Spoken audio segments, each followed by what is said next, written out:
All right, here we go. We were away for a couple of weeks. Yeah, We had a good time doing nothing. it was just the July. It was July 4th. Yes, well, July 4th and a week to recover from July 4th, I think. or no, a week And a week before before? to set up. Yeah. I don't remember. Welcome. This is Ungovernable. I am Matt. This is Jocelyn. Please help us out by liking, commenting, subscribing, sharing, following, all kinds of other stuff, all the good things. Help us out with the algorithm. We are not monetized on any of the standard platforms like Facebook and YouTube and Twitter that we send the stream out to. So help us out by also following on Odyssey and on vim.tv, VIMM.tv. And if you have a Hive account, you can upvote us on there and we get crypto on both of those platforms. Also, if you have an Odyssey account. So definitely help us out from that respect. All right. So we have some housekeeping to take care of. We do. You're hydrating, but Hydrate. yeah. We were at the pool today, so we may have had a couple of drinks earlier in the day, and now we're gonna crush a bottle of wine. All right. So do you want to intro it, or do you want me to? No, you got it. Yes. You No. got it. This for everyone who watches the show, I'm pretty sure you will sympathize with this. This is no curfew. I bought it strictly off of the label as a middle finger to lockdown curfews. It is a Pinot Noir from 2020 from California. So from Napa. Very young. I feel like California had a lot of curfews. Yes, they did.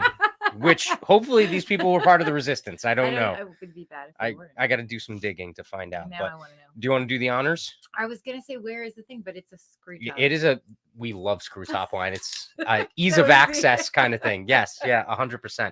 So, all right.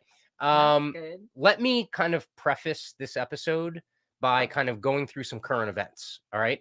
So Also, that we really don't know much about it. yeah, We're so learning. we are learning about this, and we are definitely going to do a future episode about Bring this someone on because to teach us. this has to do with something called human design, which is Jocelyn is basically like my spirit guide. I'm just learning. Well, you are, but for most of our relationship, Jocelyn's been my spirit guide. But really, over the last year, do you want to cheers? Cheers. Well, that smells really good. Nice. Yeah. What did you say it was? Pinot Noir. Pinot Noir. Oh yeah, it's smooth. I like it. It's light. Okay, so I want to share some current events because there's some crazy shit going down in the world. Everywhere. Are we starting with the Georgia? No. Actually, I should have pulled up the Guidestones thing too. I mean, I didn't even know about that kind of till like recently. delves into the conspiracy theory world too, which we could definitely talk about that as well if we want. But so there's some chaos out in the streets. Everywhere. Pretty much everywhere. So I'm just going to kind of roll through some of these. This is a protest in Sri Lanka. So anyone who has not seen this in the mainstream media because they are not covering it, this is a protest in Sri Lanka. They literally mobbed the capital. The president was videotaped running from the country, getting on a naval ship in order to get out of the country with his wife and a couple of other family members. And they burned down the prime minister's house. So any of you people out there that are like, January 6th was the worst thing since 9/11 or whatever. Oh, yeah. This is how Sri Lankans do it. And quite frankly, the January 6th people need to take some notes, I think, or they're going to be called insurrectionists. Yeah, exactly. Yeah. In fact, I tweeted something to the effect of why would Trump do this in Sri Lanka? Right. So that's Sri Lanka. Not an isolated event, people. We've got farmers in the Netherlands that are fed the F up with the green agenda. Building too in the Netherlands. Yes. Yeah. These are freaking OG like people because they bought a damn tank because they knew that they were going to face resistance from the police and things like that to stop them from being able to protest. But so there's literally thousands of farmers in the Netherlands that the first stop was limiting the production that they could do on their own property. And the second of which was they began taking their property away from them. And as documented here, they were basically talking about ammonia and nitrogen oxide emissions, which is part of this green, globalist kind of situation. And so they're trying to limit these things. And so all of these are actually going to be examples of governments that are essentially putting these kind of like ideological On their issues citizens. ahead of the citizens, right? Yeah. Like they're basically punishing the citizens in order to kind of achieve some of these, in many cases, arbitrary metrics that they're working toward, right? So that's Netherlands. And once the Netherlands started, Italy and Poland were like, fuck it, we're in. Poland's in. I didn't Italy hear and about Poland. Yes, I yeah. didn't hear about Poland. Yeah, Poland represent. Yeah. Yeah. I'm just waiting for the Lithuanians to break out the pitchforks and do it too. I don't know. Well, I you're think, married to a Polak, so. well, yes, yeah.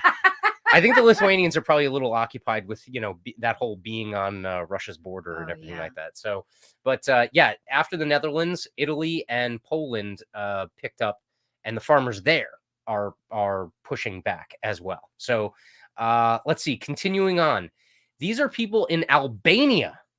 Albania is basically rising up, and for them, it's not necessarily specifically the farmers. Look at the number of people That's in an the streets, insane dude. amount. It is inflation, cost of living, government corruption that always comes Wow, look at with that. these things. It was a crap ton of people, and it is continuing to happen.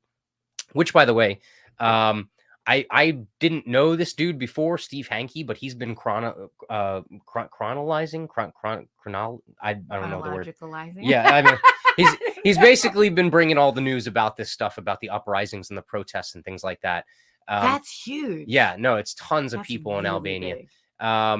Let's see, what else? Ghana. We got people in Ghana that are being cracked down on by the police in Ghana, and they're protesting a lot of the same stuff.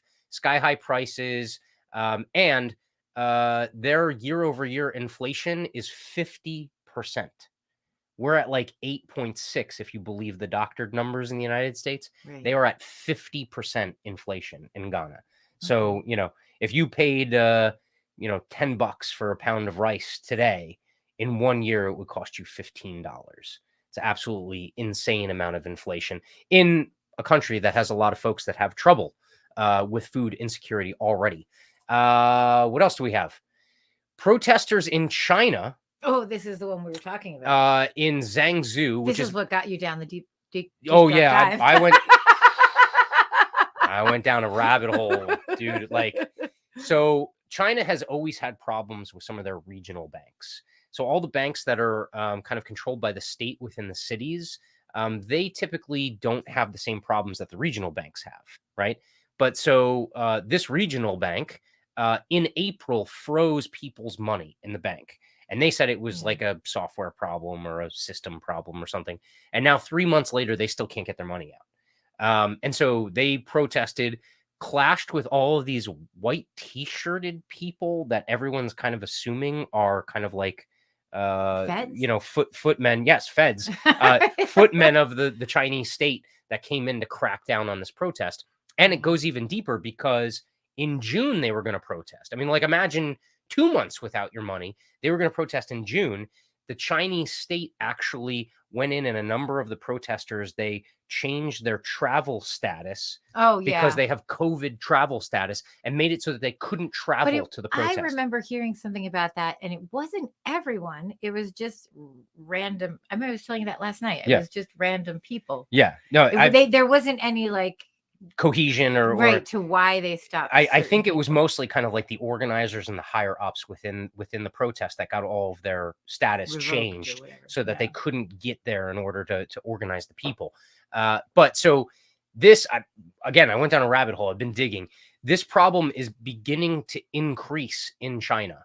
And I definitely think that there are some credible theories out there that a lot of China's economy is just kind of smoke and mirrors, because right now, after COVID, they've seen 50% of international investment in China basically leave, and already underway, but COVID inspired more onshoring from companies in other countries that before were exporting jobs to China and Malaysia and Southeast Asia and things like that.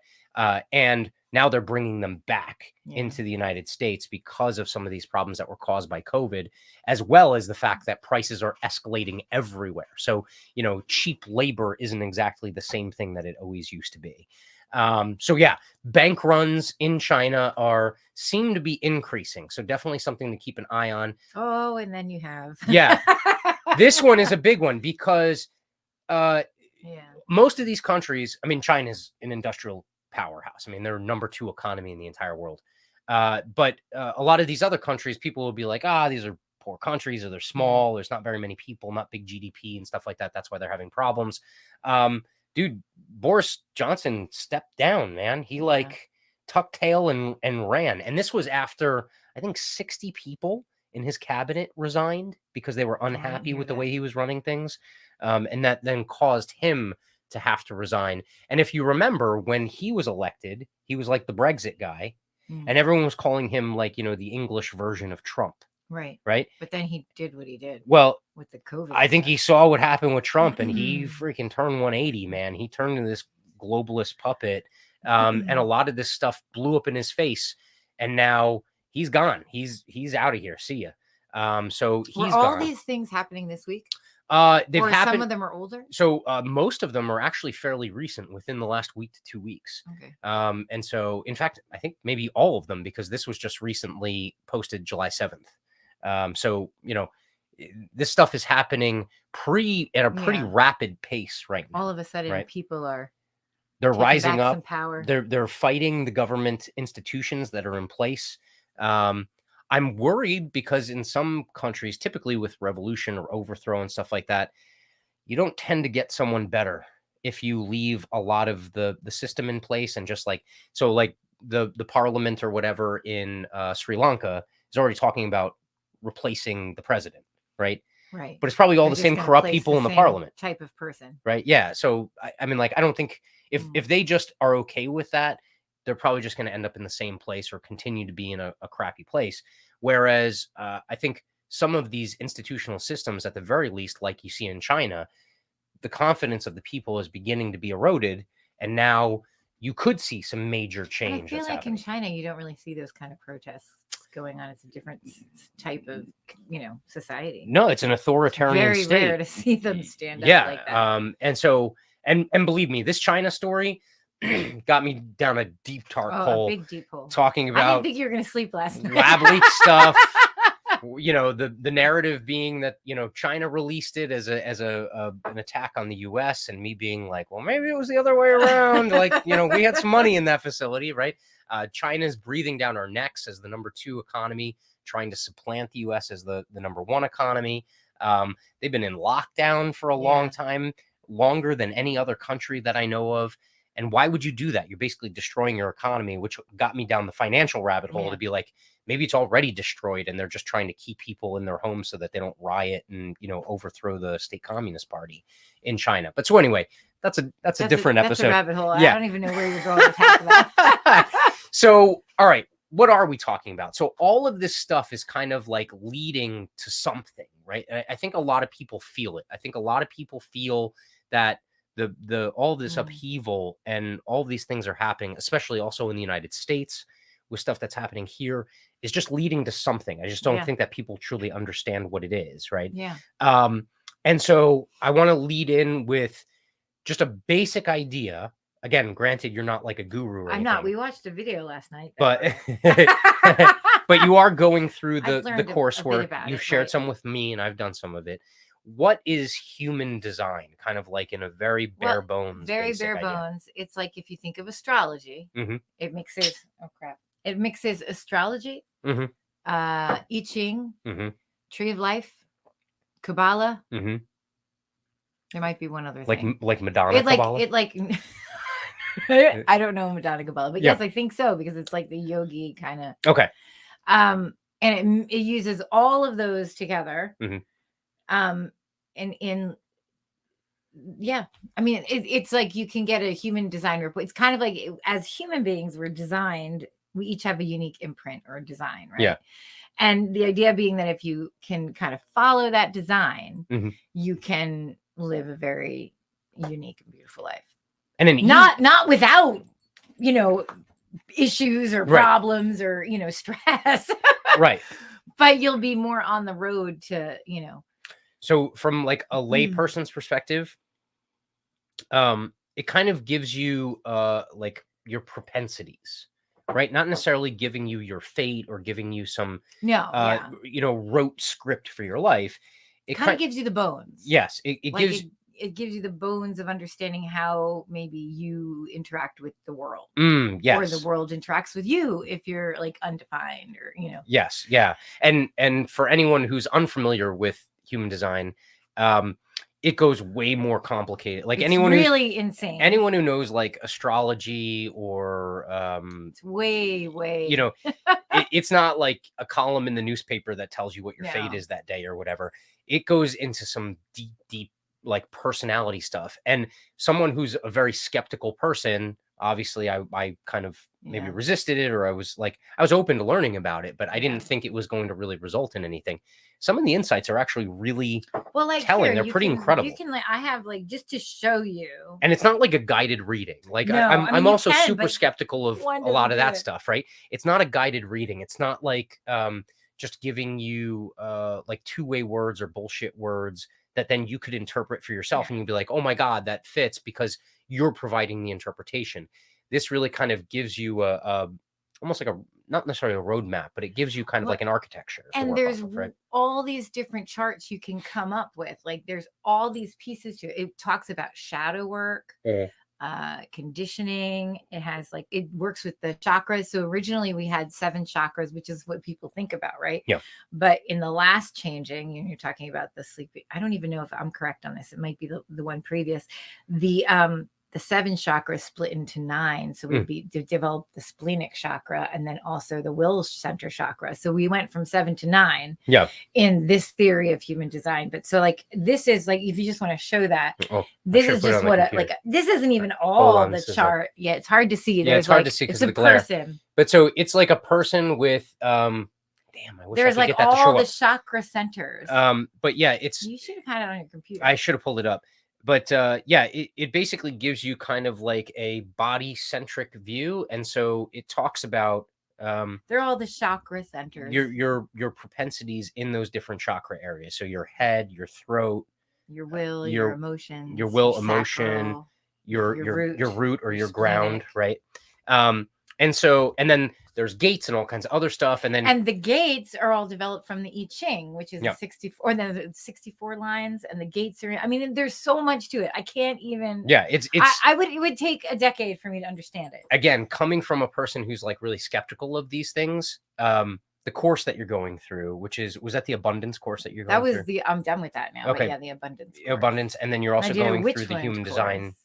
And I'm working with a human design person now. So a lot of these things come with activities or exercises, and the activities and exercises, even if you don't put a lot of faith or stake in the kind of design aspect of it, just the activities themselves are extremely productive. As someone who's been through a lot of professional coaching, life coaching, professional development, they're incredible thought exercises that get you to kind of think differently and view things differently than you typically hear out and about, right? It's not binary. There's so much complexity and nuance to it, and so it really kind of and yet there's simple little things like being a certain type and just knowing how to respond to things. It's so simple. It's insane. So we're gonna have to have someone on. We have to have maybe one of my teachers on. What's her name? Karen Curry. Oh, she's kind of really big. Okay. Emma maybe. I don't know. Or Emma. Okay. So we'll definitely have someone on to talk more in depth about human design. But so if you notice, you talked about the kind of evolution of it. Right? So there's everyone has a human design, but then also the universe is kind of switching through the different. There's a connectivity to it.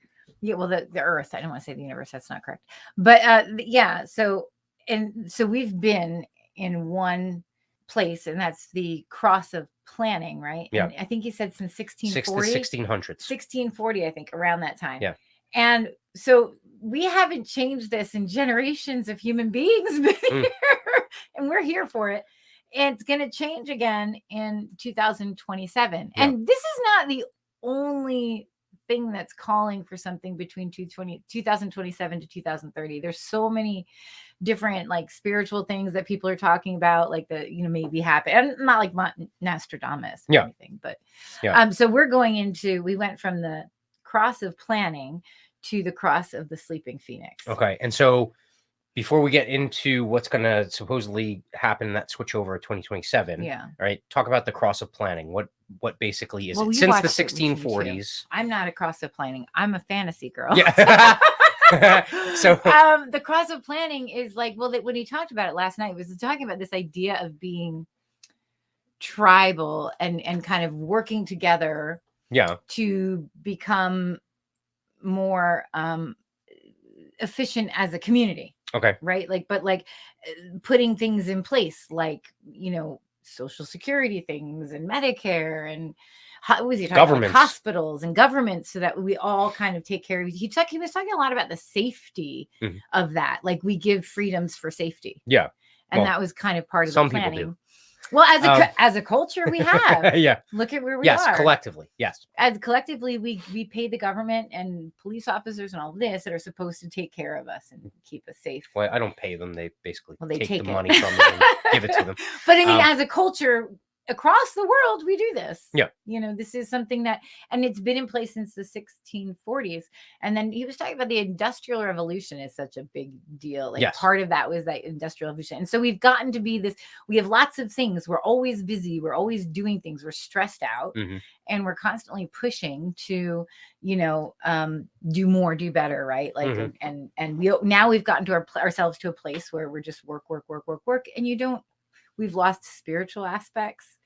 We've lost our individuality. Yeah. We've lost, we've lost freedoms, and we just are, I think, kind of starving for some kind of connection to something. Yeah. Something. Yes. And we talk about this all the time, because when you were watching that video, I said to you like 5 times, that's what we talk about. Yeah. The idea of we're so far from nature. Yes. And like, and the idea that most spirituality, like a lot of, not all of them, but a lot of them do sit in the older ones before 1640, particularly, there, a lot of them did kind of focus in nature. Yeah. And like, well, natural order, natural law, yeah.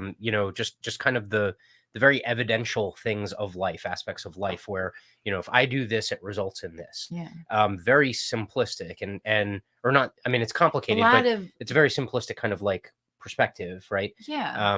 And a lot of religions that have gods and goddesses, they're very connected to, like I'm trying to think of the word. Yes. Polytheology or poly. Damn it, the word's escaping me. I totally don't have it. Yes, but they have polytheism. Yeah, they have always one centered in the earth, centered in nature. Yes. And then you look at what's happened recently, and all we're talking about is AI and the vaccines that take our immunity away. Like, science has left us. Yeah.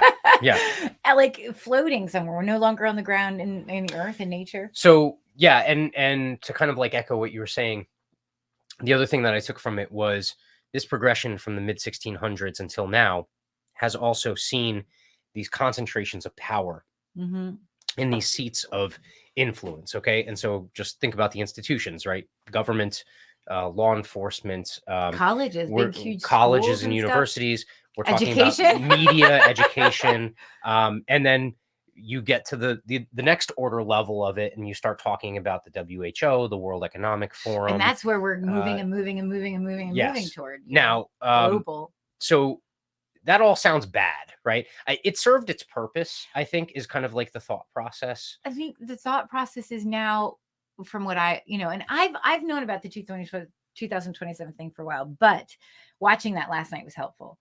And I think it's all about the fact that we now know what we're capable of. Yeah.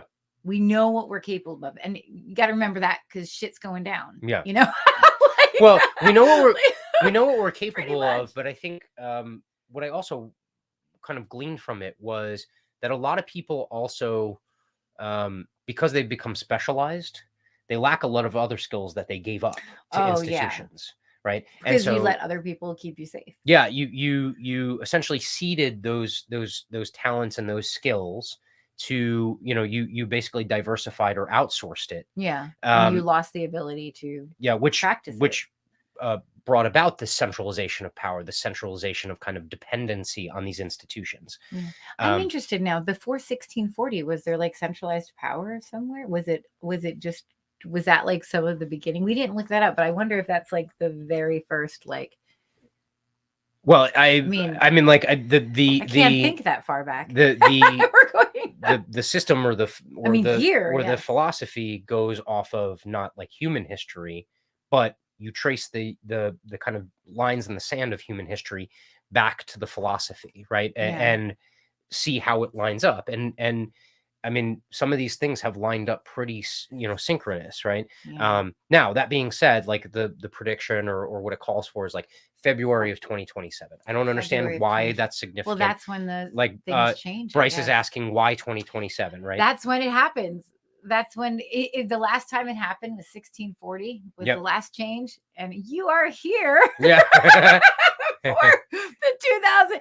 And you know what's so interesting is that, like, when you look around, like just the things that you were saying, and just I feel like there's such a pull towards things like spirituality right now, and I feel like a lot of people are kind of, and when I say spirituality, I don't mean you have to be some like new age anything, but just finding meaning in life, like just trying to find meaning.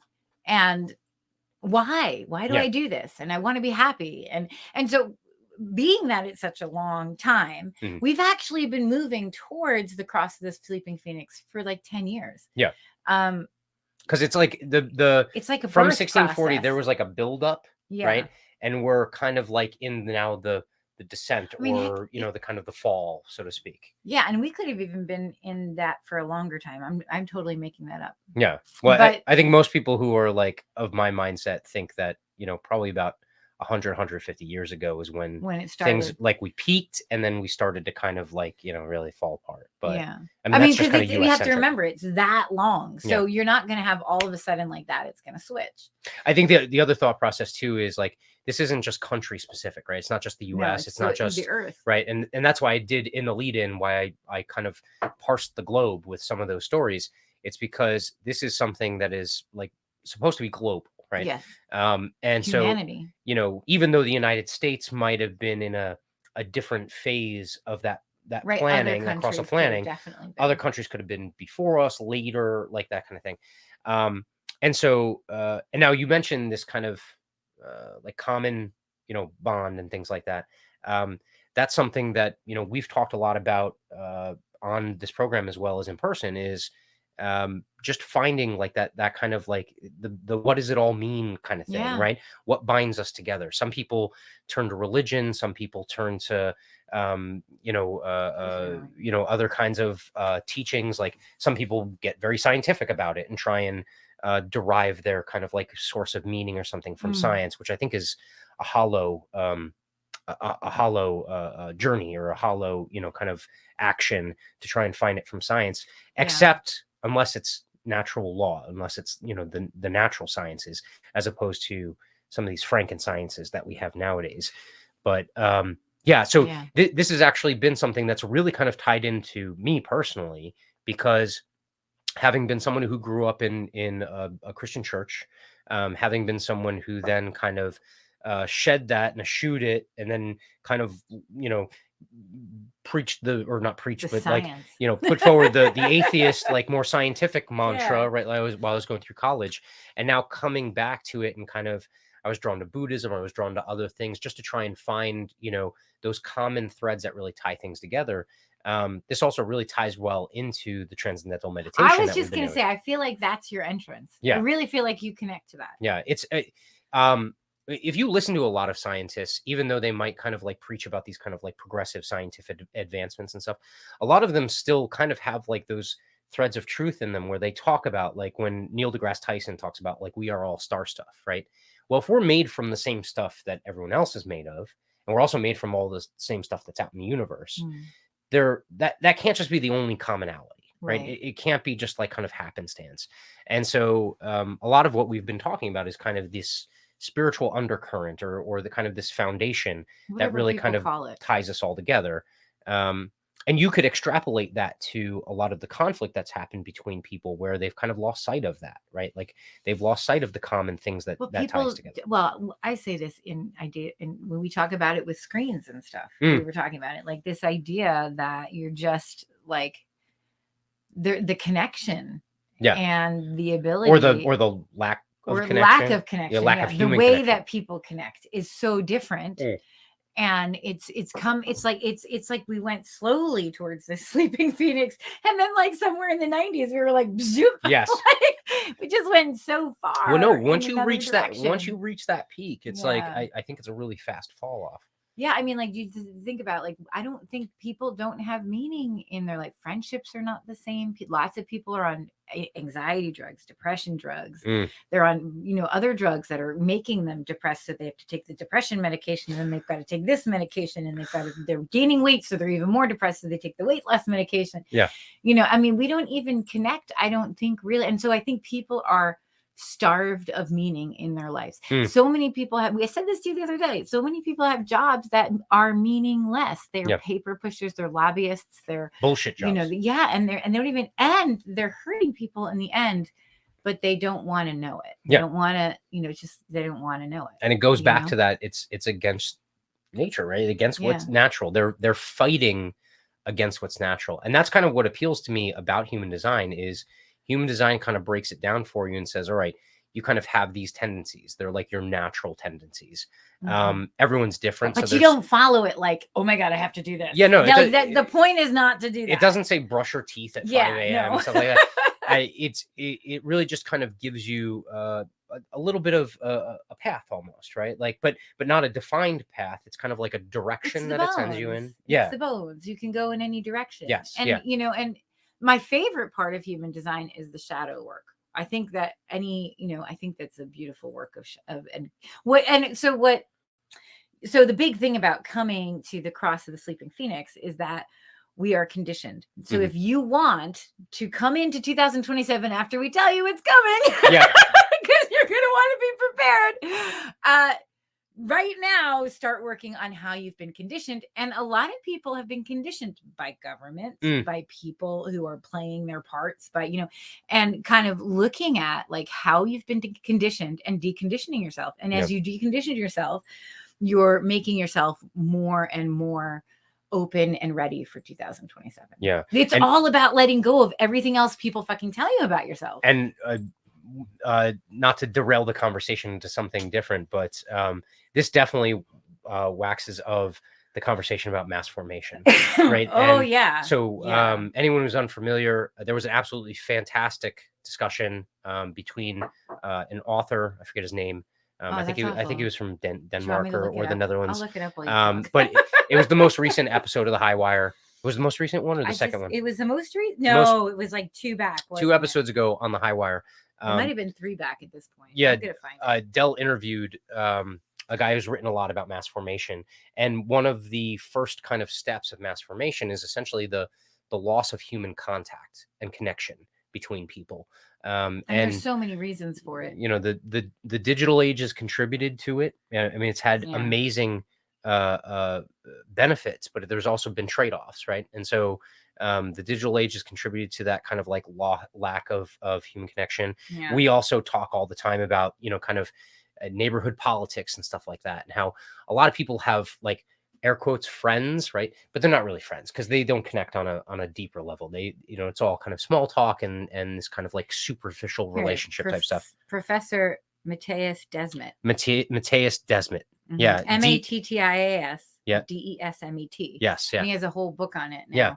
Yeah. And so this idea of mass formations is kind of an aspect, I think, of this cross a planning phase. It's a lack of connection. It's so far from nature.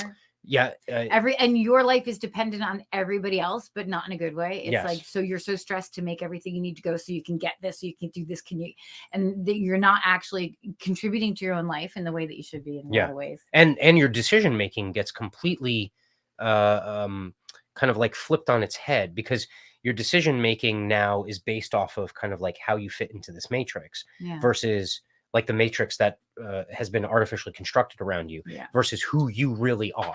Right. And so that's really, I think, a huge part of this as well. Again, if you're a skeptic of the methodology or kind of what's being produced by it, it still has a really amazing essence where it essentially kind of like talks to found a lot from you becoming you, as opposed to you becoming what other people and society lay on top of you and make you think you have to believe. And it definitely has woo-woo stuff to it. Oh, of course. It definitely does. Yeah. But people have taken it and changed it and moved it. And it's been like a conversation for a long time. And I've been, you've seen it. I've seen a change in me since I've 100%. worked it. And I didn't even mean to. Yeah. I was just like, shit, I need money. Let me take this abundance class. Yeah. But it's so much deeper than that. It's so much deeper. Yeah. And the thing is, you have to study for so long to understand. It's so rich. Mm-hmm.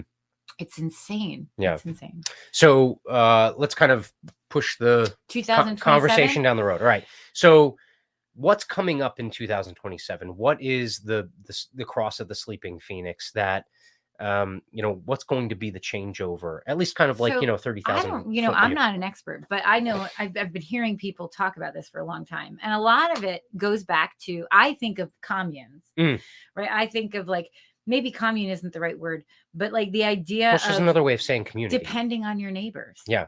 And working with your neighbors and not having like these decentralizing everything, basically. But when we're watching it last night, he was really talking about like, it's all about the individual. It's about individual freedom, about individual, what did he say? I don't know. It's individual spirituality was a big thing. And you also have to remember that. So like this being kind of a different kind of school of thought, the terminology, you have to understand the terminology. So when they say spirituality, they're not necessarily meaning kind of like connection with a specific God or deity or anything like that. When they talk about spirituality, they're talking about essentially allowing what's inside of you, like out and actually expressing that versus a lot of the things in society that cause you to, repress it. Repress it. Yeah. And push it down in exchange for some of these other kind of, rote, definitions or roles that you're almost required to play. I mean, they oftentimes human design, you'll hear them say either God, universe, source. Like it's not like they're looking for a specific person or anything. It's just like an energy, just kind of like transcendental consciousness. Right? Yeah. So like, but there is a piece of it that's like trusting in something bigger than you, whatever that is for you. Yeah. And so the 2027 is all about the individual, and it's all about learning the skills to take care of yourself. Because when we were watching it last night, I was like, oh shit, because what's going to happen is this shit is going to fall, and we don't know how it's going to fall, but this shit has been predicted forever. Yes. Like this is not something that just came out. This has been predicted forever. Yeah. And like for a long, at least I say forever because that's as old as I am. Yeah. But it's been around since the guy who did it was Ra. Yeah. I don't know enough about this guy, but he's like he splits people, and people have taken it and turned it into quantum human design, and so there's lots of different ways of doing it. But so this idea that we are gonna society is gonna break down. There will not be huge governments. There will not be huge centralized powers. They don't think banking is gonna be an issue. They think it's gonna all break. But the most interesting thing to me is how I heard someone talk about it the other day, which was like, and I told you, I'm like, it's like a birth, right? We're in the midwife phase. Yeah. We are, beginning to get to the midwife. We are not pushing yet. Yeah. But we are having contractions. Yeah. So as we're having contractions, is this why all of a sudden it's like digital currency, doing this globalist agenda, right? But then when we start pushing, oh my God, what the fuck is going to happen? I don't even know. I don't even know. But it could be massive. It could be messy. And, we could end up in a really shitty place. But it's all about taking back the individual power. Yeah. Like you can, and being trusting in yourself and being able to actually do it. And so you were saying it's kind of like, you were talking about the freedom cell thing today. And I thought, that's 2027. Yeah. So anyone who's unfamiliar, John Bush is a dude down in Texas who has created a movement. It's absolutely fantastic. We were talking about two things today when we were kind of talking with friends at the pool. One of which was the Free State Project in New Hampshire. Yeah. And then that's That's decentralized in a sense, right? It's kind of like it's still playing within the system. it's like a Zionism type movement. It is and it isn't though. So like they have attributes of the Free State Project that works within the system to kind of reform it from within. But then they also have aspects of the system where they get together, they all trade in gold backs or in crypto. They have decentralized meetings. Yeah. It's a kind of a blending, right, of both. John Bush is really an advocate for this freedom cell idea. And I think that is most more like 2027. It is so on point as far as that goes, because anyone who's unfamiliar with freedom cells, it's this idea that you as an individual or as a family make 7 connections. And those other 7 connections in very close proximity to you are individuals or other families, and you share values. It's basically freedom and liberty type values, self-sustainability from the standpoint of within your 8, all of you have different skills, right? Yeah. Which, by the way, the cross of planning phase, you've lost a lot of those skills, lost a lot of the right? skills. And so leading into 2027, this is also kind of a call to action, to redevelop some of those skills that might have given up. 4 years. Like and this is so funny because before I even learned about this, I was like, we should meditate, get back to ourselves. Yeah. And I'm finding consciousness. And what are you doing? I'm gardening. Okay. I'm growing my own food or learning to. It's funny. And we're naturally going in the direction. We're stockpiling, food and things like that. We're also learning different skill sets. I'm also, a big gun guy now. So, I've kind of like delved into the realm of, personal security and self-defense and stuff like that. But so, yeah, the freedom cell idea is you get in conjunction with, 7 other individuals or families, and you lean on each other, right? So you bring something to the table, they bring something to the table, and it doesn't rely on any kind of central authority or anything. It's kind of like, it's like perfect for, I think it's like this honor system. Phoenix. Yes. Yeah. And by the way, those, in the idea of decentralization, you have that kind of octagon of your cell that you're in, and then your cell then can coordinate with other cells that might have other people that have other skill sets or specialize. So you could have a cell that specializes in one skill set and then provides that to all the rest. Or do you get... Yes, yeah, no. You basically can people? Recruit and yeah. Okay. It's very important though that it's geographically close to you. It has to be. Because you also have to kind of be there to be on call for the other people, because there's personal security issues. If there's an attack on someone in the cell, it's understood that at least some of the people, if not all of the members, will then come to the defense of that person. But it really breaks it down into a very small community standpoint, which I think is what it is. It's about these small communities and going back to this neighborhood place. Yeah. And I think there's going to be a lot of falls of centralized government. I mean, this is what's predicted. They don't know how it's going to happen. They don't know if it's going to be bloody or if it's going to just naturally fall apart. Like, that isn't predicted. Yeah. It's just that when this gate changes, or when this changes to the cross, that, and on that February, in that February, we're going to have to look back at this podcast. We're if we have have to say, electricity. Yeah.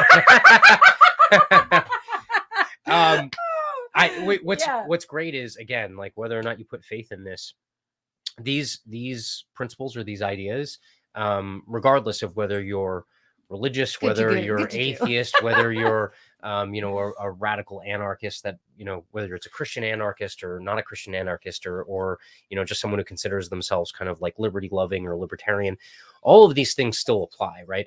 I'm actually going to pull up Ed, thank you for the comment. How you said you grew up in a Christian home. Yeah, I think you should go back to that. Go to the cross of Jesus, not a phoenix. You'll find a lot more peace and fulfillment. I got to be honest with you, Ed. Like, I've thought about this a lot, having grown up in a religious family, having then spent time on the other side of the tracks, proverbially, as an atheist. Yes, yeah, Baptist. Is that Christian? Yeah, it's. I think Catholic. Christian, I'm thinking Catholic. Well, no. Christian is a very wide expanse, right? Not, yeah. And then if you add in the Judeo-Christian, which is supposed to be like the original chosen people, and then the people that got added on afterward, there's people get a lot of good stuff from religion. I would also argue that there's some other bad stuff that also comes with religion too, like with any collective, right?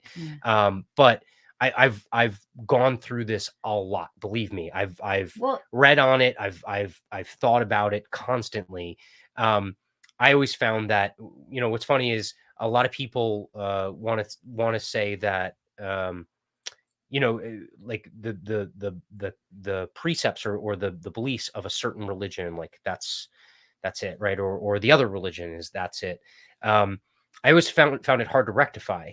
Like how could one religion be good and one religion be bad, or that kind of thing. There's definitely some corruption aspects of it. I think. But also, I think I've never seen you as peaceful as you are now with like the meditation stuff. Yeah. Like and that's not even religious. Like that's not even that's not even, that's like just, you can't even talk about it. It's like yeah. But yeah, there's so to that line of thinking, like I always felt there's a common thread, right? And it went across religions. It also went across things that aren't religions, or would you call spiritual? Maybe you would call them spiritual or ideologies or philosophies or whatever, right? Like there's this common thread, right? It's actually what brought me to become an anarchist. Was I believe that there are certain basic things to life, and those are the most important things. How you dress the box, right? Like how you kind of like put ribbon or wrapping paper on it or whatever, I don't think is nearly as important as what's in the box, right? Or your experience of or how you experience it, or because kind of like we your have viewpoint. friends that are very religious. Yeah. And whatever floats your boat. Yes. Yeah. I from my standpoint, what's really important for me is what's in the box, and what's in the box is my personal liberty and freedom, right? And then also respecting that of others until they show that they don't respect mine, right? Those are the biggest things. And then the last element of it is just the thing that drew me to anarchy was that it essentially means no masters, right? I do not believe in subservience unless it's voluntary, pure voluntarism. And so that was an aspect of it that really drew me as well, which, by the way, talking about this changeover in 2027 is a lot of this is going to be, actually most of it is going to be voluntary, right? It's not going to be compulsive, because these institutions are, it anticipates that these institutions are going to crumble. And most of these institutions come with compulsory things that come with them, activity or restrictions. I just think it's really interesting that all of a sudden people are standing up, and people are getting together. Yeah. And people, like, just look at the stuff that happened in Canada. Yeah, the trucker rally. People are moving together. I mean, of course, it's not everyone, but in the whole mass formation thing, you only need 5%, right? Yeah, to kind of like break it. And this is happening across the world. Yeah. And who knows if it's true or not? We don't know. We won't know till 2027. Yeah. But I do think I see it across everything. The main thing they talk about is getting away from nature. Yeah. And this is going to be going fully back into nature. And then the idea of the not having connection, and then needing that connection that comes back, finding that the happiest, healthiest people will be those that find meaning in life, basically, and not through things. I just read a really interesting thing that they said overeating. This is probably one person's situation of it, but they were like, don't worry about overeating. Yeah. Because when 2027 hits, nothing will fill the void. You will give up food. Because it will not fill the void anymore, because the void will be so deep. Yeah. That you won't be eating. And I don't think he meant it from like there's no food point of view. I think there might not be any food unless you know how to grow it. But it was like this idea that you're the meaninglessness of life. Yeah. And think about it. How many people do I know that have gotten back into religion recently that were not religious? Yeah. That's all that movement. Yeah. Even if doesn't matter if it's going to Christianity or anything. So to that point, we have a couple other comments that's like a back and forth. So Dane basically said, I can appreciate the wisdom found in scripture. However, organized religion is as authoritarian as any government. The one sticking point, I would say, Dane, with that thought process is your involvement in a religion, in most cases, not all, is voluntary, right? So you can choose to leave the church and things like that. Unless you were like brought into it as a young child and fear keeps you in there. Yeah, I mean, like you can talk about that. Not to mention the fact that any institution, any organization can end up being corrupted from within, right? And so that's also an element of maybe not being active in something without blinders on, right? It's not really informed consent if you don't know what if you're in the church and Catholic Church, right? And you don't know what the popes are really Oh God, don't get me started on the Vatican. But I mean, like, it's not informed consent then if you're not being told the truth. And so, in good order, Ed comes back with, you realize you're largely describing the benefits of a church family. The Christian church was never meant to be centralized under like a pope or something. Yeah. Churches are meant to be more decentralized with multiple church families in a city.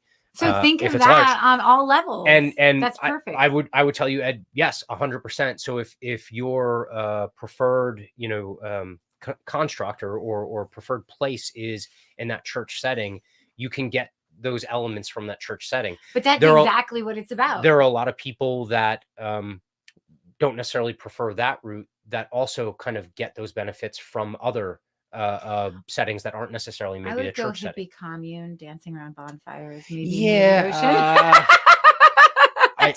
We might have to vacation there, but I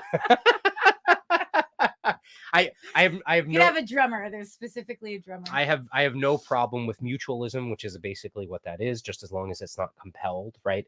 And I like the idea of freedom of spirit, like freedom to express yourself. Yeah.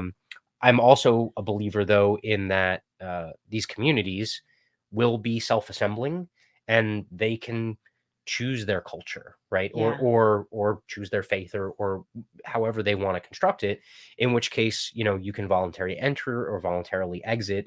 And if that's the case, then yeah, I mean, like, let's have a freaking million of them and figure out what the hell works for people. 2027. Yeah. What was interesting is that he said, like, the cross of the planning was really the tribe. And you know me, all I do is talk about tribe. But to me, when I think of the word tribe, I think of that commune, like, or that church family, that, the community. I don't think of tribe being like what we're in now. I feel like we're so far from tribe. And he said the planning was the tribe. Yeah. But maybe that's because we're coming out of it. Yeah. Well, I think you're seeing, so let's kind of draw a present day example of it. Let's just talk about kind of the culture war and how it relates to this. Right. You're seeing big fractures in what people used to think was a unified monolith almost, right? In the left, right? The very left wing of U.S. politics, let's take it, right? And this exists in many other countries as well. So you're actually seeing fractures in that, where people have gone with the script, and then the moment they kind of like just alter the script a little bit, they become ostracized. And then once they become ostracized, they have two choices. They either repent, right, and bring themselves back into the fold by doing millions of mea culpas, say they're sorry, or they stand their guns and they become disaffected, right? And then what's next, right? Like, right. And so you're beginning to see some large fractures within that side. You're also seeing large fractures in some of the other, far right, or however you want to break down the political spectrum. You're seeing these fractures all over the place, right? Look at the Republican Party, right? There's MAGA, and then there's kind of like the more, I guess you could call it, like establishment Republican Party. And then you have this weird libertarian Republican thing. Yeah. I don't know what that is, because I'm not in the government. There's a libertarian movement within the Republican Party. There's a libertarian movement that's standalone. And then there's anarchists that are just sprinkled all over the landscape, and they just kind of like move in and move out, or they do their own thing. Like, that's the other thing that's interesting is that's the other reason why I like this idea. They're like nomads. Why I like this idea is, oh, by the way, if you're ever kind of like interested in this idea of like full self-reliance or self-sufficiency, or if you want to call it anarchy or something like that, this book by James C. Scott, The Art of Not Being Governed, is absolutely fantastic. You didn't do a good shot of that. You should have that on screen. I think I have a screenshot of it.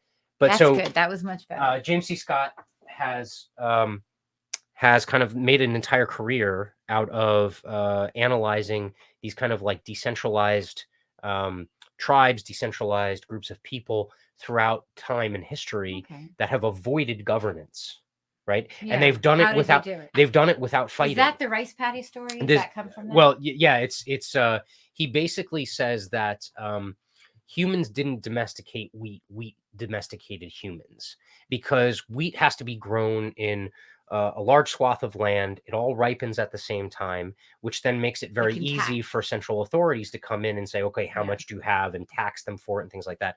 Whereas many of the nomadic tribes, like say in Asia and some of the mountain areas, they don't live in the low-lying areas. Yeah. The low-lying areas are easy for the taxman and for the police to patrol, right? It gets very difficult to do it once you have to go up the mountain. So a lot of the mountain people are essentially ungoverned.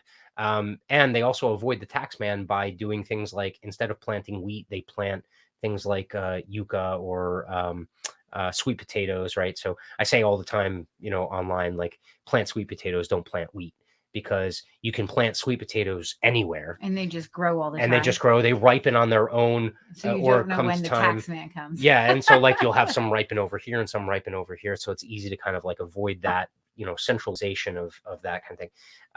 We're not talking dietary components, but many of those people live a long life. But yeah, that really appeals to me because anarchists specifically, like, we're talking about these kind of like fissures and stuff like that.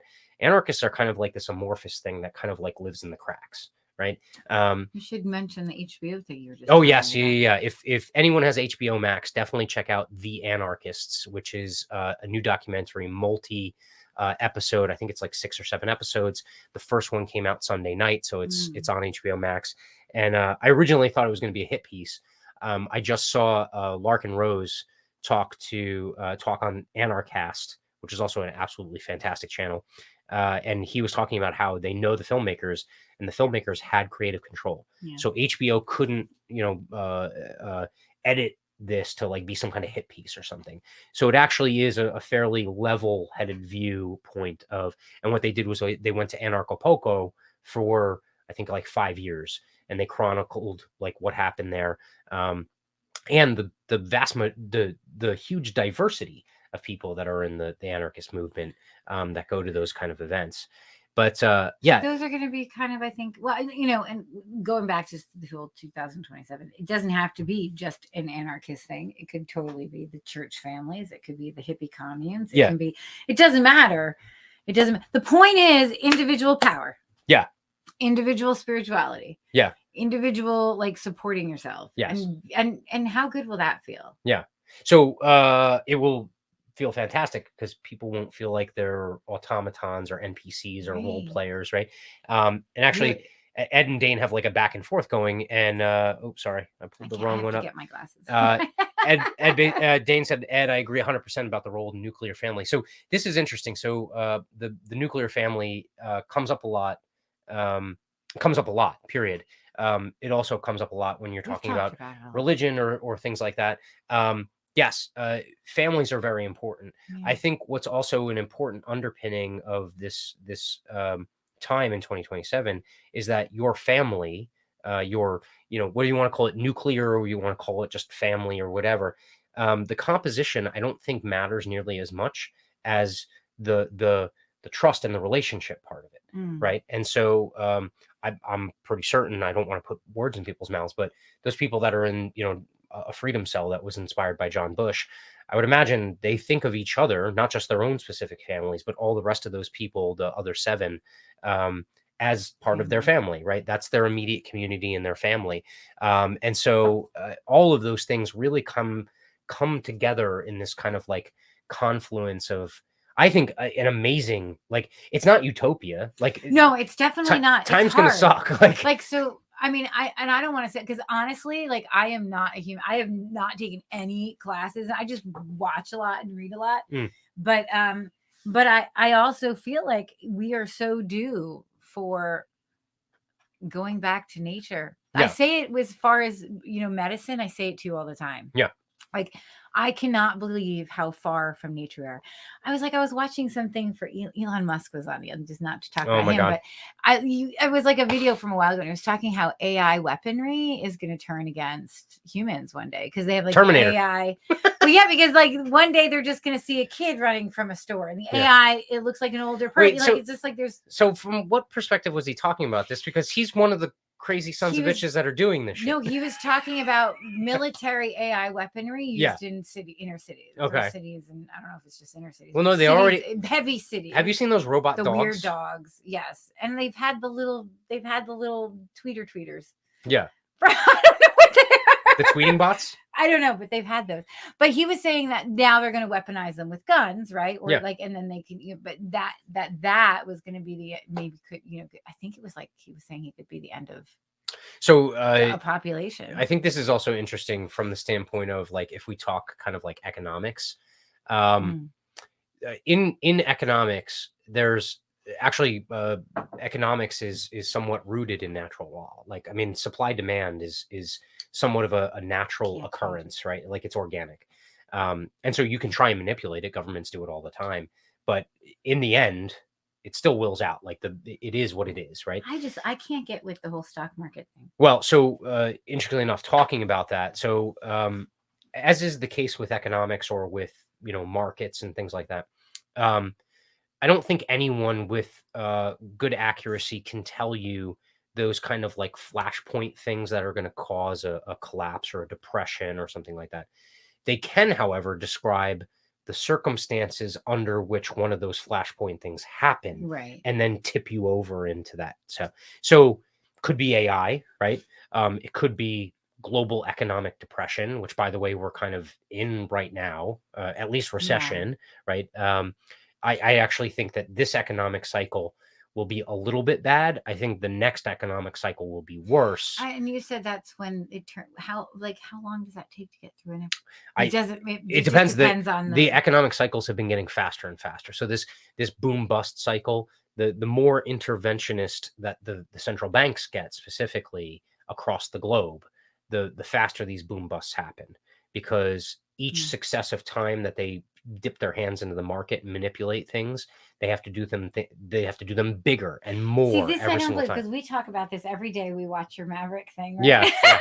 By the way, one of the best like economics like market channels on YouTube is the Maverick of Wall Street. Absolutely fantastic. I really love watching. It's entertaining. I don't even really like Wall Street stuff, but I'll sit there and watch with you. I don't know what his like politics are or anything like that. He definitely seems like a libertarian type or anarchist type. He's funny, very level-headed kind of dude. Yeah. But like we listen to that and they're talking about, and you were talking about this morning, like how the numbers are going to come out for inflation or for, different numbers, which is how much I listen. Yeah. I do listen. I just don't take it in. The chefs at the Bureau of Labor Statistics are cooking up something for Wednesday morning. So we'll see. What I'm saying is I don't understand. Like, I just feel like they could cook it with their billionaires all they want. I feel like I don't think you ever get the truth is what I'm saying. It just feels like a big old chess game. But again, the natural order of economics is supply and demand. You can only lie for so long. Yeah. Right. Like it's like the Ponzi scheme, right? It's like Bernie Madoff or whatever. Eventually it falls over because the law takes over from what you were trying to do to manipulate the system. Right. And so that's one of the things like I'm thinking could happen to China. Right. If they've been cooking the books and doing things, that was your sorted. Yeah. I'm wondering if, again, you could describe the circumstances under which that flashpoint could happen. Yeah. But you don't know what the flashpoint is. So could it be China collapse? Could it be right now Europe is in a really bad spot, right? Could it be a European sovereign debt crisis again? Could it be the resurgence of disease? I don't know. It could be another. And if it is, I have to say someone's cooking the books. Well, because if someone's putting that, like if that's happening again, I have to say it's totally manipulated. Well, I'm almost guaranteed the infection numbers had nothing to do with them taking the lockdowns down and starting to lighten up on stuff. It was all economics. Yeah. They realized that the economy was cratering. There was no way they were going to be able to stop that. Short of lightening up the leash. That's a good picture. Don't you feel like we're on a fucking crazy train? Like I feel like we are off the fucking tracks and we're just like holding on and waiting. Like you said the other day, what were you saying? That it was like the Greek gods or something. Like they're all up there. Yeah. Like, I feel like feuding and warring. And I feel like I'm a Greek or a Roman on like planet Earth, and they're up on Olympus, like butting heads and jockeying for position and fighting, and we're the ones that have to deal with the fallout when those things And happen no one and gives they a end up shit about causing us, destruction. you Yeah. know? Yeah. Unless you're entertainment. Yeah. In which case, if you're that like they let Alex Jones live. Yeah. They better let Alex Jones live. Alex Jones for president, man. That would be, he might be the only one I really endorse for president. But yeah, no, we're probably going to get kicked off YouTube just for mentioning his name. Yeah, it definitely feels that way. And it also feels like it's so crazy right now. A lot of people have also mentioned this. And this is kind of a facet of how they manipulate what you think is popular opinion, right? Like, so the consensus on what popular opinion is manipulated by the media, right? And so the media will tell you, 75% of people agree with this, or 58% of people agree with this, right? I think it's all bullshit. You can't do that. Yeah, I think the vast statistics can be changed. The vast majority. What's the saying? It's lies, damn lies, and statistics is the quote, right? I forget who said it, but I definitely feel that kind of like idea of what is the truth is completely manipulated on so many different levels, that if you're someone who actually has deductive reasoning, if you're someone who's kind of like on a path like us, where you're asking like questions, like tough questions, not easy questions, like what am I going to eat today, right? Like you're asking tough, what is it? That might questions. Not be easy in 2027. Well, no, it probably won't.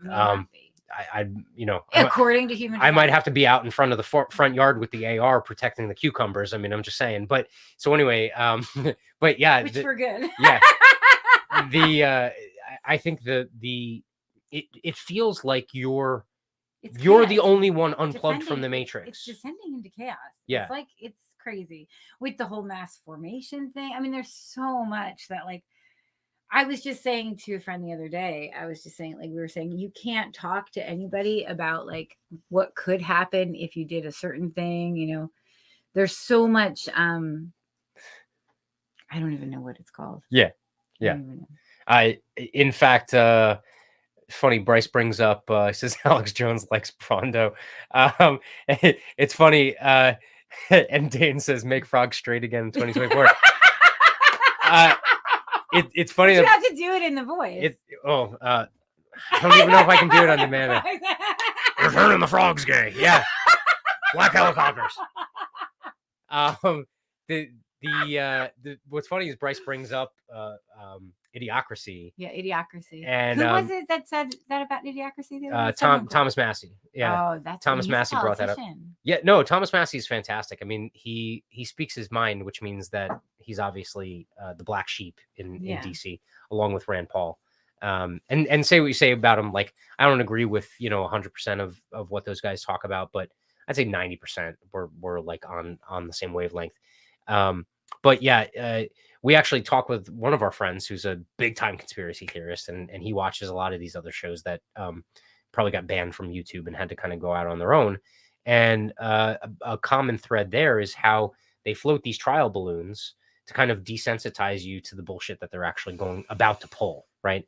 So Idiocracy, one could say, oh, well, that was Mike Judge, prognosticating into the future and doing it against the mainstream. And then other people could say the only reason why they greenlit that, right, was to like desensitize you to the fact that that's the way it's going to be, Well, that goes back to my whole CERN and Stranger Things thing. Oh my God. This is totally conspiracy. Dude, I totally quit. I tweeted today. It's CERN. The Federal Reserve is more dangerous than CERN. But anyway, please, I agree. Go ahead.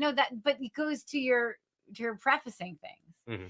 So I get myself under rabbit holes every day because of how many people I know that are also in rabbit holes of themselves. When you grow up holistic and unvaccinated and like crystals, you get into these groups of people who like they all come to some point of like realization that life is so manipulated, but they come at it from different places. Yeah.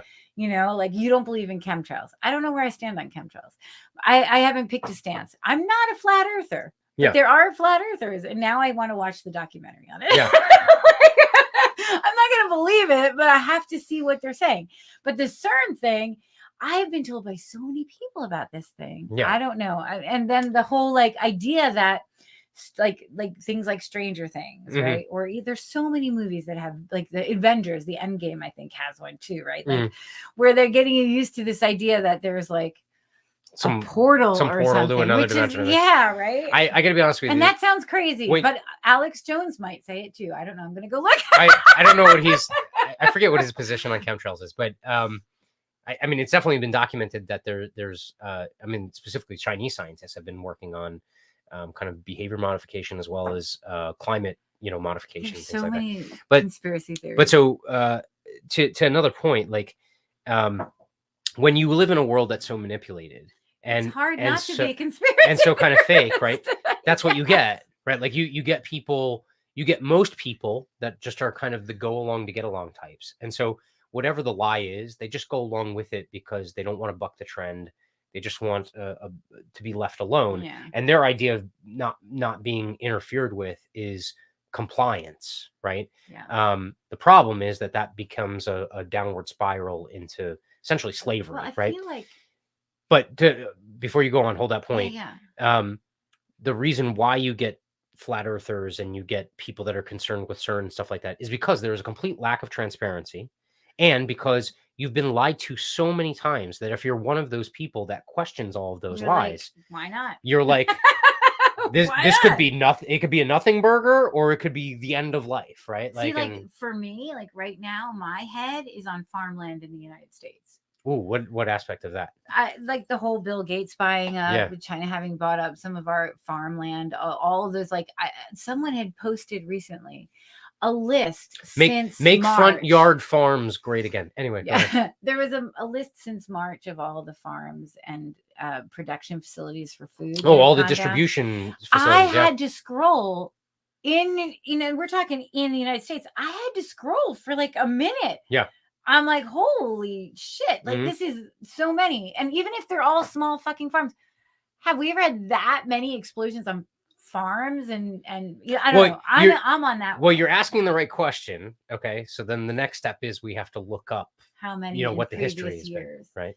But like, yeah, I'm on that conspiracy. I also wonder, food dominance is a problem. This was the rabbit hole that I went down with the bank runs in China and whether or not the US and China are actually at war, and we just don't know it. We're like sitting in the middle of a bio war. So and the fucking puppet masters. Yeah, no, it's Zeus and Poseidon. I can't handle it. It's bumping so heads, big. right? You were sounding so conspiracy theorist. Yeah, but all I am doing is asking questions, right? Like that's all I'm doing. I don't know anything for certain. We don't know. I mean, like I'll tune into Alex Jones to find out what's actually happening. But so being sarcastic. But so anyway, but are you? No, well, because the other day you told me he called the whole China thing. Dude, he calls this stuff like 10 years in advance, and then people are like, "You should have listened to him."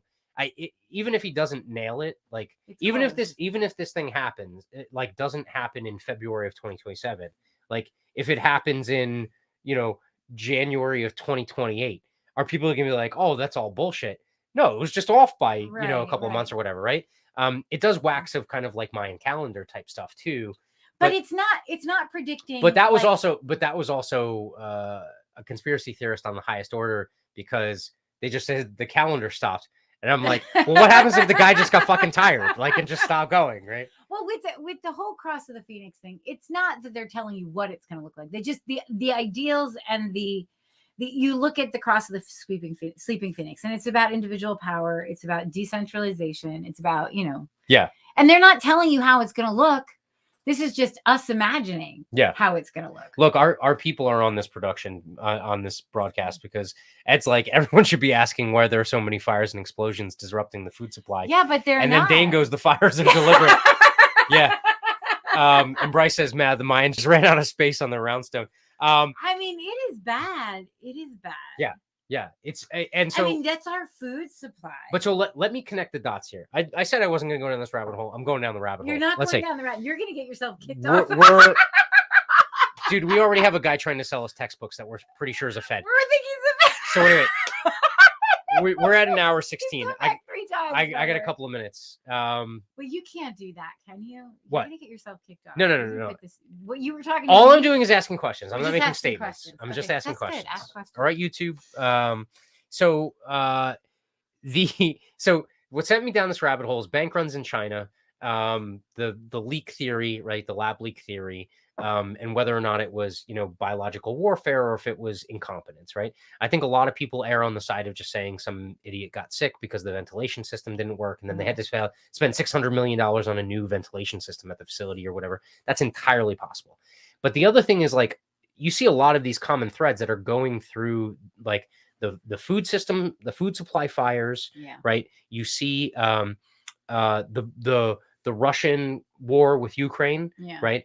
Shutting off natural gas to Europe. And then Biden goes to Europe, brokers a deal for liquid natural gas to be exported from the US from the Freeport facility. And as soon as they strike the deal, there's a fire at the Freeport facility, right? So did we unleash a biological agent and now we have operatives inside the US that are causing sabotage? Like, what the fuck is going on with all of this stuff, right? Did you ever work out why we gave China gas? Well, so we sent gas to Europe from the Strategic Petroleum Reserve and to China. And so the stink of it is that one of them, I think the Chinese company, has ties to Hunter Biden, right? Which, by the way, that whole thing, I don't even know if rabbit hole. I've been watching it. I don't know if I'm going to talk about it. You cannot stop. I've been watching it. I don't know if I can.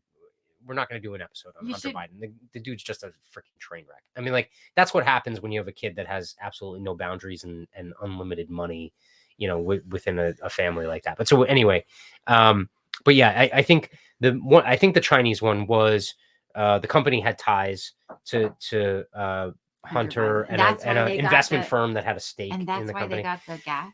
That's what people are pinning it on. I have absolutely no idea. What's really strange is at the same time that Biden is sending this oil to China, China is then brokering a deal for oil from Russia under the market price. That's what you were saying.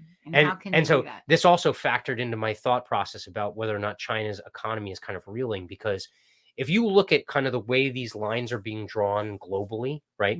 You have the United States is allied with Canada, Europe, and a couple of other countries. And I think we should be aligned with Mexico. You see, well, yes and no. I'm like, yeah, no. I mean, like, Mexico's kind of like the Wild Wild West, but Russia and China like that I do. There's a lot of anarchists that live in Mexico now.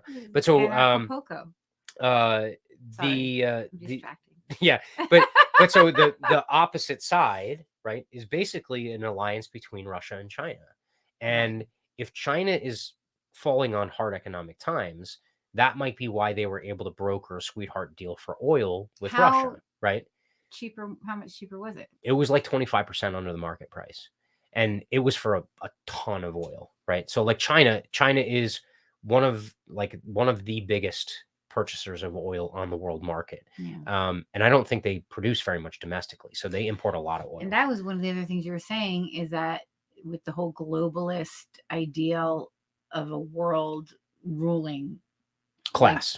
Yeah, oligarchs. That China's one of the worst with environment. Opponents of them? With environment. Oh, environmental. Yes. And that's part of like the World Economic Forum is all about the environment, right? Well, it's like I'm wondering, like I'm really starting to wonder whether or not, like, everyone seems to be talking about World Economic Forum, fighting against globalists, this green agenda and stuff like that. I'm wondering if the only two countries that are actively fighting against it are Russia and China, which is a really scary thought, because you're talking about then we're all in the mass formation. You're talking about essentially a dictatorship and a state-run communist state, and those are the only two that are pushing against this kind of like world global single government. Yeah, but that's like the government's kind of doing it. But you have, like you just showed in the beginning of this podcast, people standing up, and that's what you need. You just need the people to get together. Unfortunately, it's not easy. Dude, Dane is taking this to another level. Interdimensional beings are using the globalist Chi-Coms to starve humans to reduce carbon.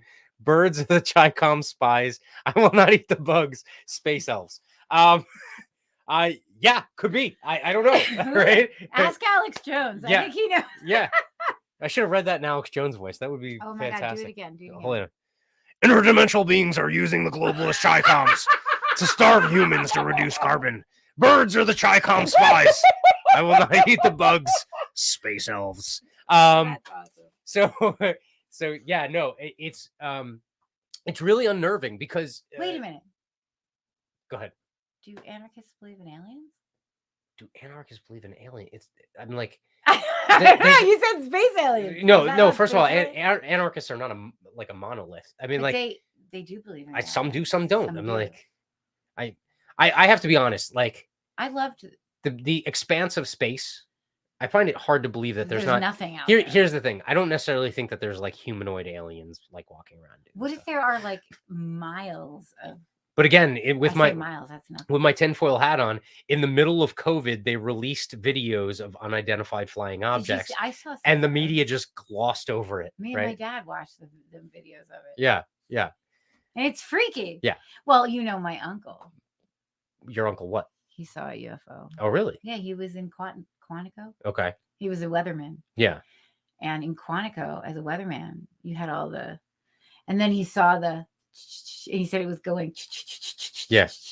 And immediately, like he called the One Up people, I think, and then they took him into a room and said, "You'll never talk of this again." Do you want to hear the thing that's going to bring the feds to our front door? Probably my theory. Wait, no. We already have a strange young Fed going on, and he's coming tomorrow at 8:30. No. So, no, I seriously think it's drones. I think a lot of the now, granted, some of the released like wait, you're talking government run drones? Yes. Drones? Yeah. Drones. Yeah. Drones. Yeah. No, I think there's definitely you already have local police departments. Well, that's what the Elon Musk thing using was. Drones, right? The Elon Musk was the drone AI weaponry AI. Yeah, I don't know if it's necessarily AI enabled, but I definitely think that there's the government already uses drones for all kinds of different purposes, right? So and the World Economic Forum showed a drone dropping off stuff at a house. Oh yes, yeah, because that's the only thing it'll be used for. Yeah. What was really scary was someone leaked or no, I was on I was on the podcast with Magnus Panvidia, and he brought on was it Iraqi war vet? I think he brought on an Iraqi war vet 888, and he was basically worked for a defense contractor after he got out of the military, and he talked about all kinds of crap. Like basically, after we pull out of a country, we still do military operations. We just use paid mercenaries that are all retired service members, and they make way more money doing that than they did actually being in the service. But on top of that, he talked about like going to some of these shows where they demonstrate some of these technologies. Some of them are really scary. Like they have essentially drones that have small explosive charges on them, and so all they have to do is they just land it on your head and explode the charge. Well, like, that's freaking scary as shit. I don't know when this Elon Musk thing I saw it probably a few months ago.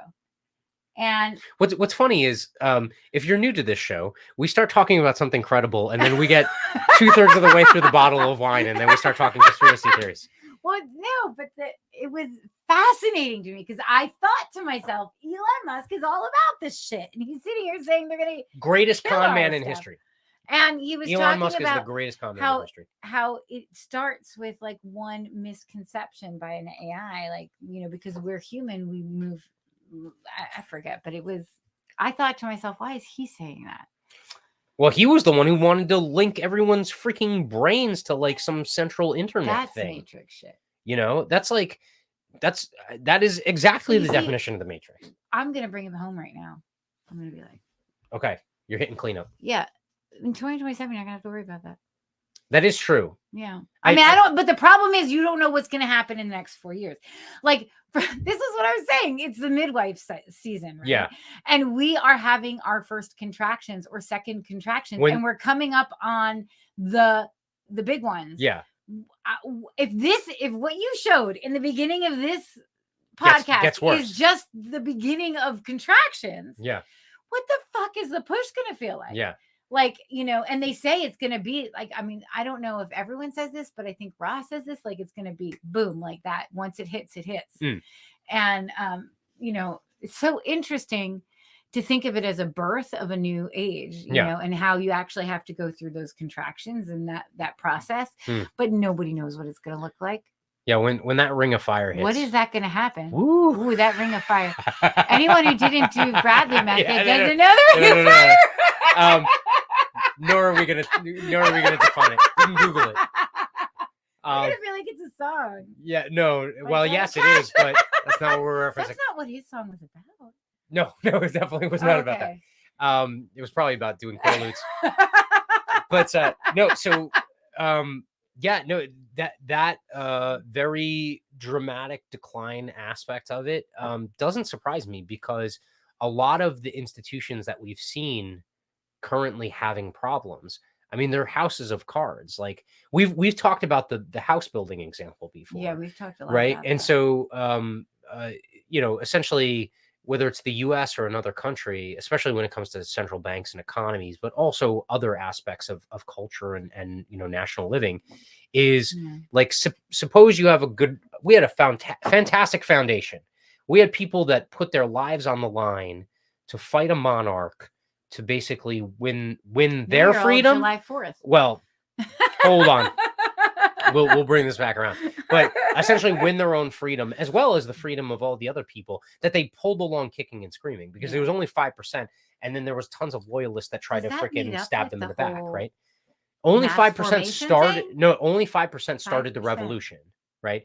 Once that 5% showed that they could be a formidable force against the king's it's like military, mass formation. Then they started to grow. Once they in between 60% or 50%. Which, by the way, talking about like all these kind of synchronicities and stuff like that, that's the other thing, is like as I've been kind of on this path of learning, you come to see a lot of these things also blend together. So like the idea of a mass formation, now combine that with, say, like Noam Chomsky's manufactured consent, right? Noam Chomsky said that essentially you just need basically the top 3 or 5% of people in the organization or the culture or the country to buy in, right? And so when you're going through this kind of like manufacturing consent aspect of things, you try and get the doctors and the lawyers and like all these white collar people that people look up to. If you get them on board, the other 95% fall in line, because those are the learned people, the smart ones, right?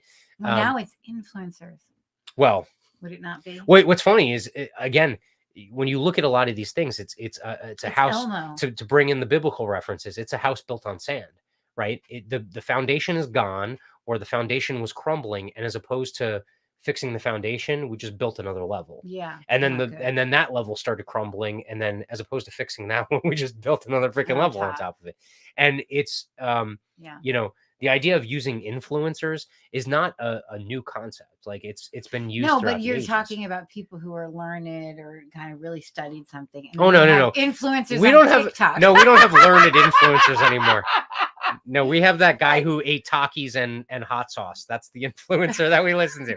The guy who plays Fortnite all day long. That's the influencer. Yeah, no, but I mean, like, it's so, I mean, like, listen, what it comes down to is open your eyes and look around, and shit is fucked up. Yeah. All over. But here, so that's the black pill. Yeah. Okay. The white pill, to pull a Michael Malice, is that the idea of what's coming together in 2027 is a kind of like a redefining or it's getting the power reforming back. of community and family. Feeling good about it.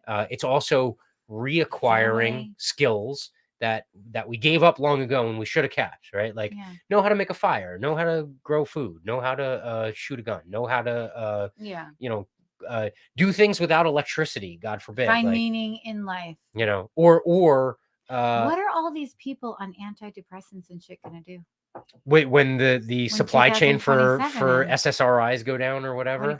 Like what is that gonna? They're gonna all be microdosing shrooms, is what they're gonna be doing. That would be an interesting world. Like, I think I want to see that world. Yeah. All of a sudden, art is gonna come back. Yeah, we have a space travel conversation going on in the comments. Ed said the murder drone swarms are a horrifying idea. Dude, they got them. They developed that scary shit. Let's see. Who the fuck wanted to do that shit? I feel like, that's so far from nature. Yeah. Poison with like Hunger Games. Dude, Dane's questioning everything. Everything is a psyop. Am I even real? I had my writing class. Right? Yeah. I teach a writing prompt class, and I said, give me 10 reasons why life could possibly be a computer simulation. And I got the best answers. They were the best. Yeah. They were so good. I was like, am I in a computer simulation? Yeah. Well, and go back to the idea of them floating these trial balloons, right? Like releasing the Matrix, okay? It has become such a kind of like a rally cry for a lot of the people that are opposed to this centralization of power. Oh, yeah. Did they release the Matrix because they knew that they wanted to get 70% of people would be like, "Oh, what a great story. That'll never happen." Yeah. Right? Like, did they do that to precondition as like people? one of these Stranger Thing portal things Yeah. with the CERN. Yeah. Which is Well, not really what I believe in personally, but I've heard a lot about it. I mean, quite frankly, how could the Matrix be real if just Keanu Reeves is walking around and like, signing autographs and stuff like that? He'd be flying around the world right now. I hear Keanu Reeves is awesome. I've heard he's a nice dude. He's a New York dude. But then again, that's all the press. I haven't heard, so many people you end up finding are complete dirtbags. Well, when they're like Al Pacino's darlings. Awesome. Well, you met Al Pacino. I love him. That's the other thing. Here's the other thing. Talking about human connection and stuff like that. Okay. That's when we all smoke cigarettes. Well, or do something. Everyone went out to the front door and they all smoked together, and that was like. Or do something, right? Right. How many people hold someone in high regard and they've never met the person? Yeah. How ridiculous is that? Like, someone wrote the other day. Actually, it was today. They wrote about like they basically said that like stop following all these heroes or whatever. Yeah. And I was like, look, I only got one hero and it's Ron Paul, and I've shook the man's hand, right? Like, but you don't like Rand Paul?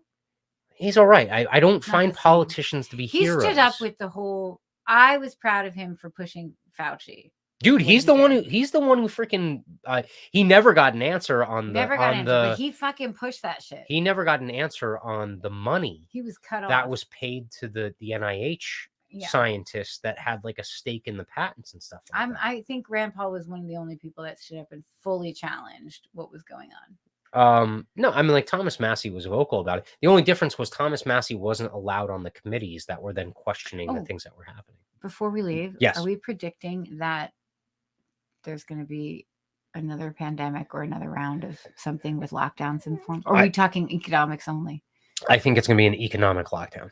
That's what also factored into my thought process with China. You think why would China torpedo their economy for COVID of all things, right? Like something that is already documented to not have that high of a fatality rate. Do you think that all of a sudden these globalist people, they're just gonna? So this is the other thing. Just talking really quick, going back to the Sleeping Phoenix thing. Rewind it, right? If we haven't gotten to the push yet, right? Mm-hmm. And the push is quick usually, mm-hmm. right? The push is not long. I don't know. I never got to give natural childbirth. That is true. Which makes me sad. And it's not my fault. I tried really hard. How hard did I try? Very. I tried really hard. Yeah. I was right there with you. I didn't have any birth. I only had C-sections. Yeah. But so that like push, right?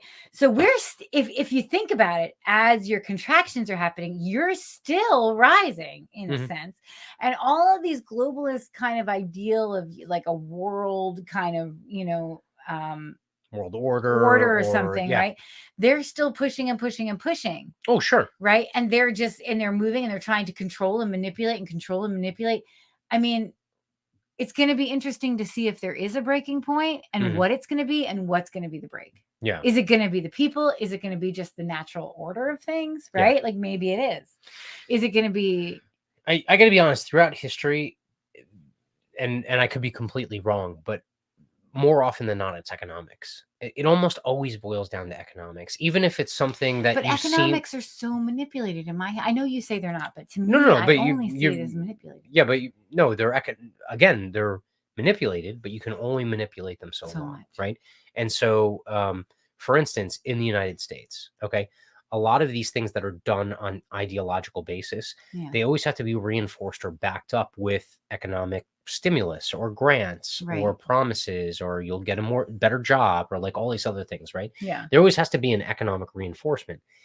When the house of cards falls is when the economic reinforcement isn't feasible anymore. Yeah. Right? It can't support the weight. So you've already given how many trillions of dollars to something? Well, yeah. And do you think they'll try to give more stimulus money? in our country, more stimulus money. Well, they already did in California.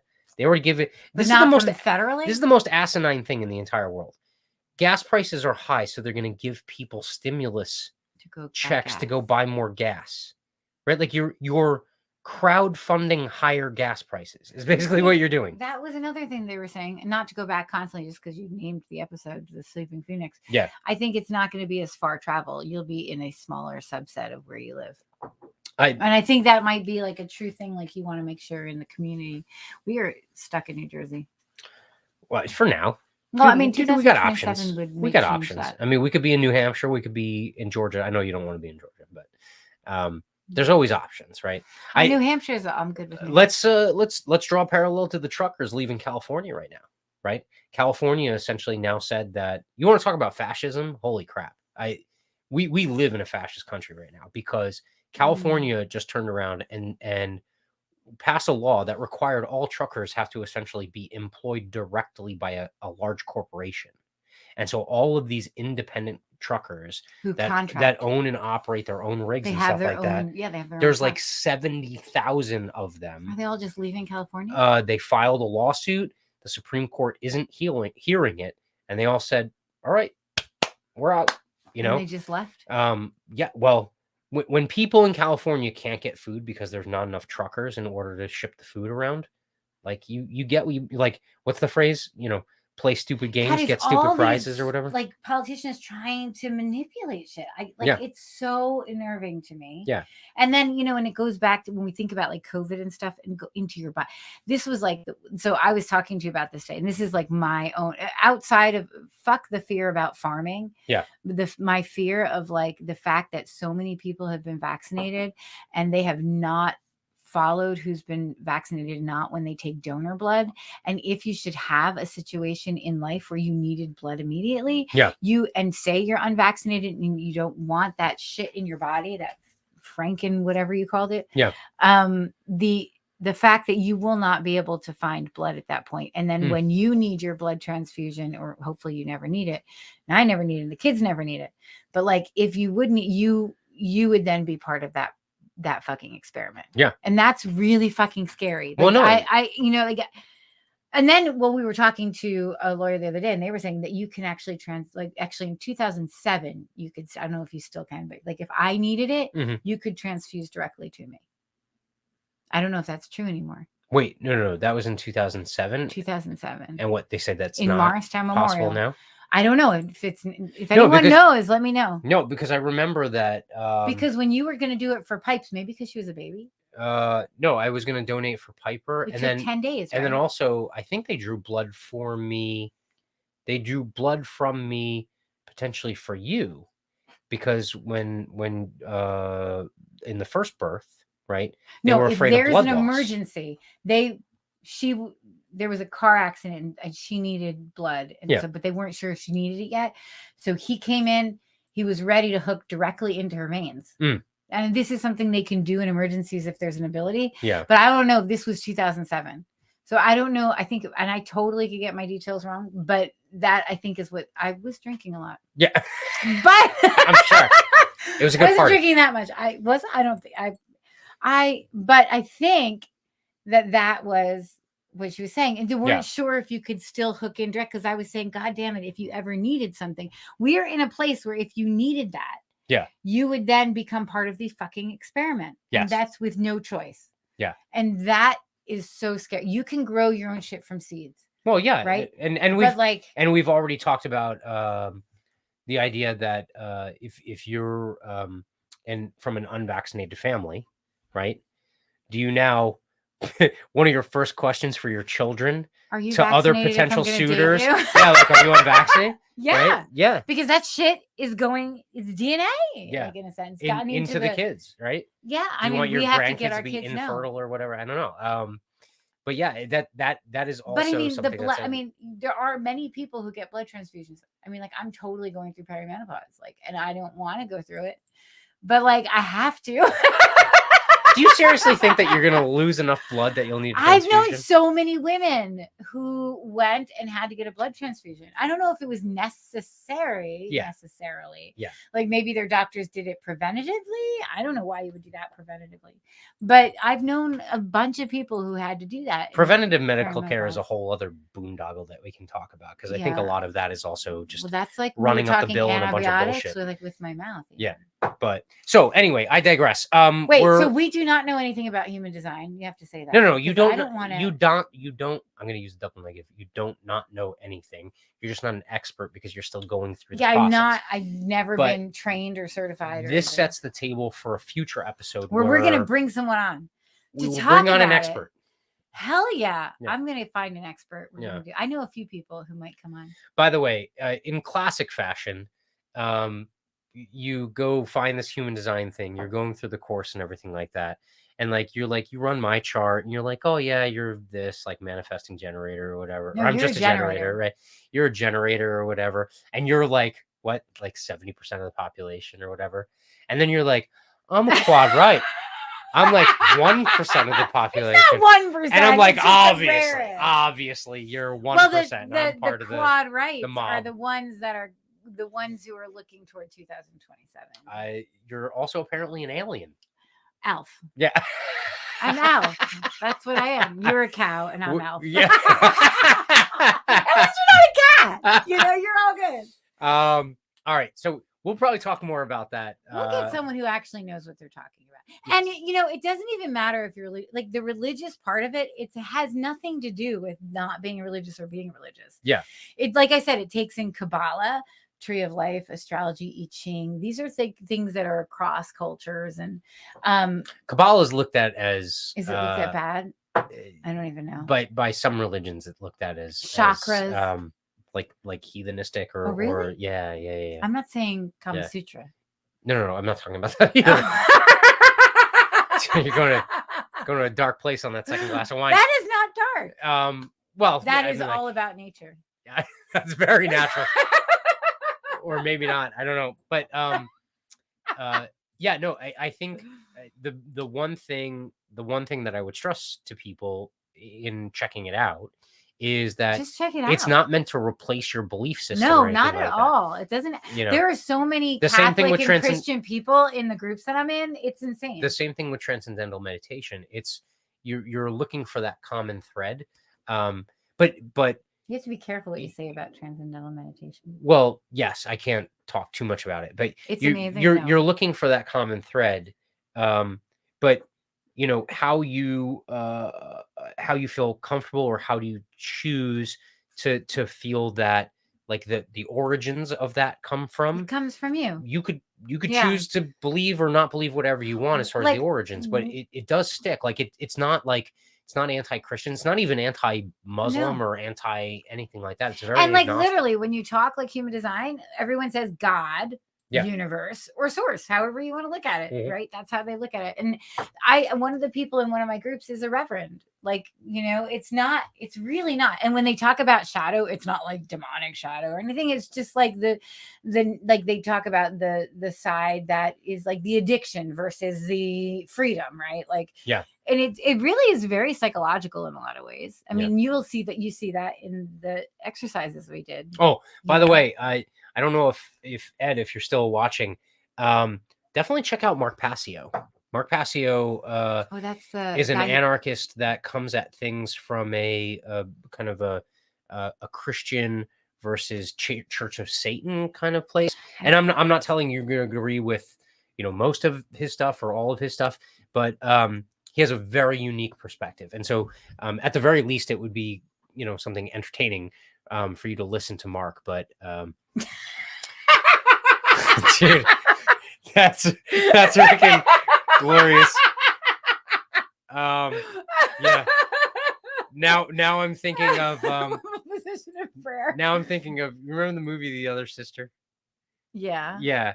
And so she's with Giovanni Ribisi. Yes. And they're like in the relationship. I did not see the whole movie. And they're gonna sleep together for the first time.